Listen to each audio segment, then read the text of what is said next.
nazaki mutu aliboso na yebisaka batuke bitumba ekobana na IDPS zwa ba image nga mutu aliboso na yebisaka bitumba moko ekobana na IDPS mobulu ekobana na IDPS depuis soi-disant ba élection bozwaki bomonaki combien de bombulu ezo continuer jusqu'aujourd'hui na IDPS. Cette année, le Congo sera libéré. Ce qui Congo est libéré, assurance aux autres, na yebisio qui n'a pas sur la Bible. Et vous a libéré par. Je dis ceci. En passant par moi, votre frère Benjamin Kawanga, le prophète. Si le Congo, Félix Tshisekedi n'est pas président, le Congo, particulièrement, est dans une crise plus que même la crise de 1960. Même si les gens sont aveugles, vous devez reconnaître ça. Ce qui n'a lobby, Martin Fondé lobby transition, mais je t'informe que tu auras d'abord la transition. La transition, écoutez, la transition président la transition. Je vous informe que votre transition a commencé, transition avec et sans Kabila, depuis 2016. Bote da balandinyo sa fleboa.com ya bino yotanya mavambo mukolo ebele nazalaki te bongo côté santé zalaki malamu te mais mingi ngana bino tolinga ko beta masolo etali politique ya mboka na biso lelo to ebongo na kati ya Africana Palace esika api prophète Benjamin Kawanga oya pesa ka masakoli na yeke no lelo eloko ko sala balinyo sala mabwe lelo to kokuta na apesa biso alobela likambo etali conférence débat au le 20 novembre. Avant de continuer, je dis merci à toute l'équipe de fleboa.com Pichumanga ya Boss Lady, merci beaucoup à Berger Junior Kabea de la Nation Tonton Banda, merci à Simon Rukengeza pour le soutien, merci à les grands saoudiens, Michel Levo, à mon caméraman Marcus Toko Tabongo Toyoka Nenge, prophète Benjamin Kawanga Akopesa Masakolina pour notre annonce ya conférence débat na yo kozala bongo le 20 novembre Toyoka. Voilà mande ndekonanga journaliste na sepeli na mutuna na yo mais mutuna na yo na ko répondre yango lelo vraiment na kolinga na tango ya conférence pour tango kozala ebele de na ko répondre bien na mutuna wana parce que na non saki yango da quelque part et c'est d'ailleurs l'objet parmi les choses qui fait que nous avons organisé une conférence bande kobele ba yoka ngo na ba réseaux sociaux de manière directe ou indirecte qui a un prophète. Je vous rappelle que c'est moi votre frère Benjamin Kawanga naza ko confirmer que ngane na lobaka que soki ebembeya Etienne Tshisekedi kundami na Congo Félix Tshisekedi akokufa mais siko bino bomonaki obozo mona malheureusement ou heureusement parce que bon ami sur le kolangate mais na ko répondre yo sikoyote na sengi bao nyonso bazalaka na mutuna wana bazalaka na inquiétude wana balingaka koyeba qu'est-ce qui s'était passé, qu'est-ce qui va se passer ya na conférence wana bokozwa non seulement mituna et bokozwa la puissance divine qui va accompagner les paroles divines qui nous a été données pour la libération totale et complète, parfaite du Congo et de l'Afrique.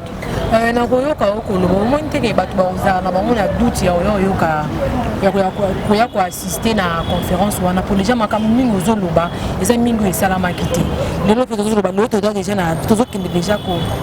le 20 novembre il y a déjà fin année donc en décembre il y a eu changement et donc ils ont assuré bateau bazolanda OK tito comme à la fin de l'année changement pour ça pour des makambo bande ko ba liboso to moni était l'autre côté est-ce que on peut se sous confiance wana maman journaliste d'abord premièrement naza koyebisa yo que un prophète que je suis naza na besoin kakate ki na sala selon volonté ya bantu parce que bato ebele ndenge boza wana eza lokola ndenge toza awa na Congo bato ebele pour ne pas parler d'abord bino nyonso boza ba aveugle et maintenant mutu aza na miso ezanga ezangai exactement nazo yebisa yo maintenant siko nga mutu aza na miso nde fona conduire bino ba aveugle siko bino ba aveugle na kolanda bino te il faut bino ba aveugle nde bolanda nga parce nga na mission soki olobi ke bino ba journaliste faut bosungaka bato keno makambo nyonso na loba eloko kokisa mite non bozonga na bilili c'est peut-être boyebi dimension prophétique te soki olobi ke makambo nyonso kokisa kite bozalaki bino ba journaliste boyebi ndeko na bino moko ya journaliste prophétesse Rebecca utayaki alobaka bien que failo akoza la président mais nga nazalaki mutu liboso na yaki ko contredire et kokisa na kite c'était avant l'élection élection na bino bobenga ngo élection j'étais le premier à démontrer que l'élection était na Congo. J'étais le premier à dire que l'élection était na Congo. Mais après l'élection, bino moko ba journaliste na ba obo mona na mboka te. Bo mona te ke batu bango moko bazo comprendre que l'élection était. Nazaki mutu liboso na yebisaka batu ke bitumba ekobana na IDPS. Zoa ba image. Ndamu to liboso na biseke bitumba mboko yo kobana na IDPS, mobulu yo kobana na IDPS. Depuis soit disant ba élection bozoaki. Bomonaki combien de bombulu et ils continuent jusqu'aujourd'hui na IDPS. Donc il faut pas ça ba information claire. Ce qui reste au bino na bomonité, nde bokoya komona ngo, bokoya ko vivre à partir du 20 et na yebisi bino tozana 11 mois et moi je vous dis et je signe et je l'ai dit, je confirme.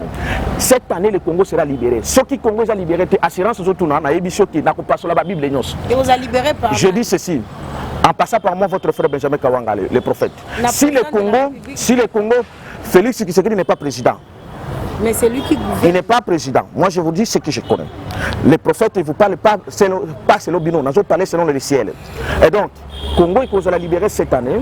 Et ceux qui Congo a libéré, c'est la garantie que je vais déchirer toutes les Bibles, je vais déchirer ma profession sur Simon Kimban. Naza le 11e mois, na yebishi bino année aussi la 12e mois. Avant année aussi là, nabi d'ici la fin de cette année. Et donc c'est la grande garantie, mais des grandes choses pour démontrer la libération totale et parfaite à Congo bokoye bango na conférence prophético-politique. Boye baki ndeng nyonso zo le kawa boye biango pe moi ndam ba journaliste. Partout bozo ki na quand même na ba parti politique et baningi mozali, il y a les inquiétudes na inquiétudes, ba solution ezaki. Et les solutions aujourd'hui au Congo ne peut venir qu'à travers un prophète que je suis l'incarnation à Simon Kimbangu. Yango bokoya kozwango ba solution ya Congo et les solutions là ne se négocient pas. Dieu ne négocie jamais. Il impose sa voix parce que Batunion se base à aveugle. Vous avez suivi les corrompus, okitiste, aveugle, envoûté.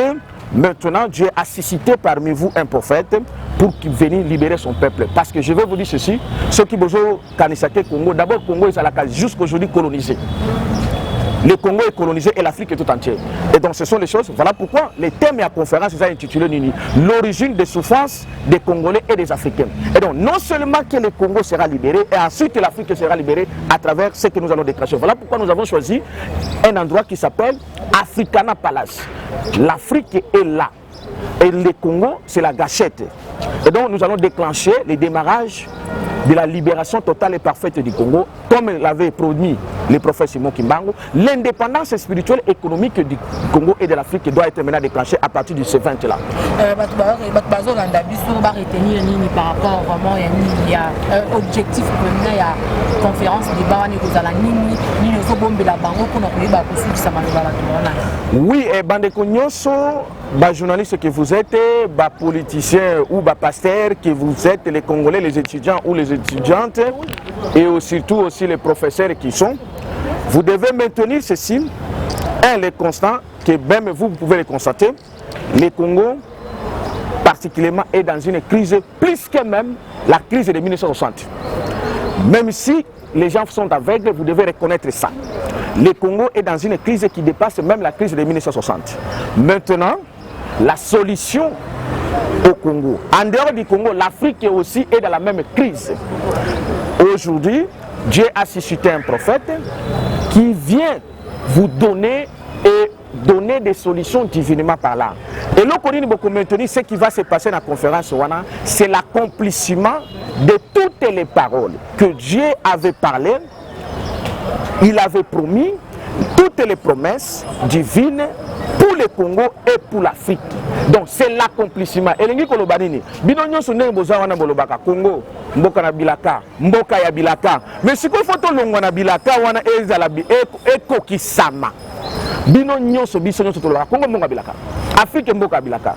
Maintenant si ko Nzamba Tindi akuti à travers votre frère, aye si ko kozwa o ezalaki Bilaka ezalanini réalité. Et donc, et l'Okobokozwa, c'est l'accomplissement, il y a toutes les promesses divines, la promesse aux alliés dans la Bible, la promesse aux l'Obama n'a pas grand, les prophètes tels que les charismatiques Simon Kimbangu, aux unions sur l'Obama tels que les Lumumba, les Thomas Sankara, il faut Ekokisama. Et l'accomplissement, c'est ce que nous amenons. Bandeko Bele Baza, par exemple, Baza na Poto, Baza même à l'étranger, même ici, Bamsoussou Batobele, Bami Benga Toba combattant. Même Bino Boaba combattante, vous combattez pour les pays. Maintenant, si vous avez le Congo na Zoya na Ngozanini, to combattre kaka jusqu'à l'éternité. Mutunyo soit combattaka, il faut commander longue. Il faut comme si on a repéma. Bisu to bibenga ba combattant. Oui, il faut to longa ba combattant comme ba vainqueur. victorieux. Et donc, je viens avec le pouvoir qui m'a été donné pour proclamer la victoire. Donc, c'est la victoire. Il y a combat nyonso to sala. Namba oyo bakufa, oyo nyonso ba sibiraki, na oyo ba fingama, na oyo ba kangama. Nanu bazwa elongati. Prophète Benjamin na megi kokata yo mokie. Prophète Benjamin na lingi na ye banane. Première conférence na yo salaki yango ezali na Paradiso. Hôtel Flat Paradiso ne place pour salaki yango. Wana na 24 en face à Bozar. Lelo ekomi Africana Palace. Bakombo wana ozokonango pona nini? Ah oui, ndeko na ngai journaliste bakombo Nazo Ponango au hasard été. Tout ce que j'ai fait en tant que votre frère prophète et Yaka dans la révélation. Première conférence, c'est Salemina au Babenga Kiango Hôtel, Babenga Paradis. Qui dit Paradis, bien qu'il avait Paradis M, qui dit Paradis dit et Sika Oyo, Nzamba Bongi, c'est la cap banana iba vivre. Et c'était dans quelle avenue? Avenue de la Libération. Donc, prophétiquement par le paradis est au Congo, le paradis est en Afrique. Et donc, nous devons maintenant vivre ce paradis-là. C'est ça le message qui est caché là-bas, que nous allons exploser et vous allez voir maintenant le paradis quitter et si Kabino Bokanisaka Izalaka, et à la réalité, et à la réelle. Et donc, l'Afrique détient le paradis. Et ce paradis se trouve au Congo. Voilà l'importance il y a Africana Palace pour natoya ko vivre paradis.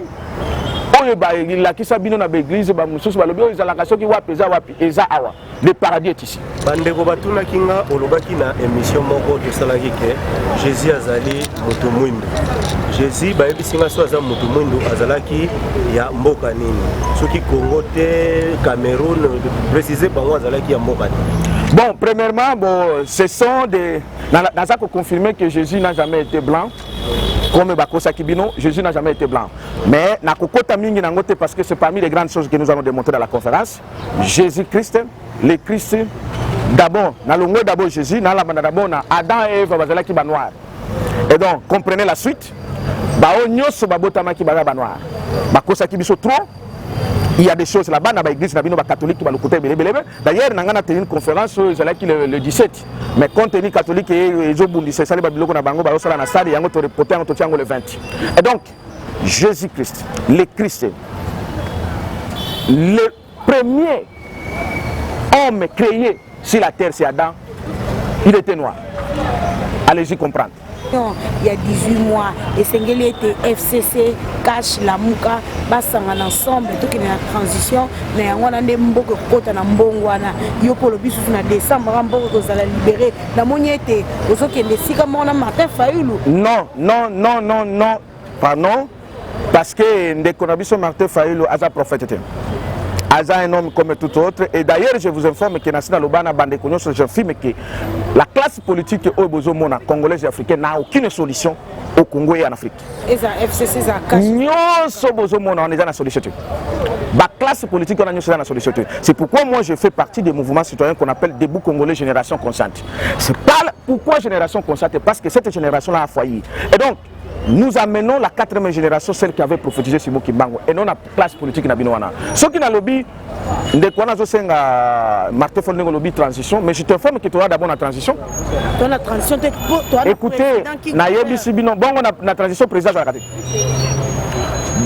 la transition. Je vous informe que votre transition a commencé, transition avec et sans Kabila, depuis 2016. Et moi je vous dis que cette année, la fin de cette transition. Nous avons déjà la transition. C'est parce que nous avons mis sur le monde. Nous avons la transition depuis 2016. Et la même transition qui va être arrêtée cette année, 2019. Je vous dis en tant que prophète. Le voyage du président Félix Antoine Tshisekedi mingi bako boyango bako lo voyage wana eza penza bénéfique pour na ba congolais de moni a kotambola partout na monde entier pour na koluka kaka changement contre na mboka Congo étant prophète on dit ba pena ba voyage wana penza et ko bakisa un plus na mboka na biso Congo. Ndeko journaliste ba politicien nyonso congolais ba na solution ti. Ba politicien nyonso ozomona ba congolais bango moko d'abord bazaba ba coloniser. Les politiciens que vous voyez, 90% de la classe politique congolaise et africaine, ce sont les okitis. Ils sont les corrompus, ils sont les Ils sont les serviteurs de leurs maîtres. Donc, distraction, tout ce que classe politique, je répète, au Sala, aucune solution est au Congo et en Afrique. La solution est venue de Dieu le Père et il a attribué ça à votre frère, le prophète Benjamin Kawanga, l'incarnation à Simon Kimbang. Qu'on le veuille ou pas, nous allons exploser ce que Dieu nous a donné et personne ne s'y opposera. Et je rappelle qu'après cette conférence, elle s'appelle comment? La suite est fin. Suite est fin de toutes les conférences, de toutes les paroles prophétiques qui ont été prononcées au Congo. Nyonso oyo lobama nazarango. Naba oyo nyonso ba mona ba kufa ba le Moloto les charismatiques Lumumba, Thomas Sankara et tous les autres sont revenus parce que j'ai joué un rôle de milieu entre les vivants et les morts, entre Dieu et vous, les hommes. Et voilà pourquoi, après cette conférence, il n'y en a pas d'autre avant que le Congo soit libéré. Et donc, c'est une conférence de la suite F1 et je dis le Congo sera libéré cette année 2019. Je dis bien cette année 2019 et les précisions et les jours et les dates, je vais vous les donner et les dates des événements dans les jours de la conférence. C'est pourquoi on a yebisi bandeko nyonso oyo bino ba journaliste bino nyonso bosala après bino ba journaliste bandeko nyonso ba pasteur ba évangéliste ba nani ba serviteur ba servante ba ya après wana ba politicien ba ya ba yoka et aussi même les professeurs parce que la trigamie il y a Simon Kimbangu ça m'a été donné les trois pouvoirs nous en avons pour mettre fin à la crise prophético-politique où ils ont coexisté dans le Congo et que Dieu est descendu pour cela. Et à ma campagne, mais tu as douté dans mon thème, mais au cas où ma campagne au lobby et que tout le monde changement, on a osé promettre les Congolais n'a pas tout bon. Je signe et je le signe si Dieu le Père après cette conférence que je vais effectuer, moi votre frère Benjamin Kawanga, si le Congo ne sera pas libéré, je vais déchirer toutes les Bibles. Et je vais déchirer les prophéties de Simon Kimbangu. Et Oyakomo Nanga Boumanga. On a beaucoup de bongo prophète Benjamin Kawanga ninga uti kopé sa annonce né donc à promettre que le 20 novembre ce qui accomplissement et salamité na kati ya mboka donc d'ici fin de l'année changement que ça na mboka ce qui est lo que salamité lié à kokata Bible pe à koniboma donc bon landaye bongo le 20 novembre auto kutani bongo na Africana Palace pe to continuer na suite ya émission merci na batunya so bozo landa Clébo na confiance aux autres par rapport à Moussala to kutani bongo na émission Ambalasi.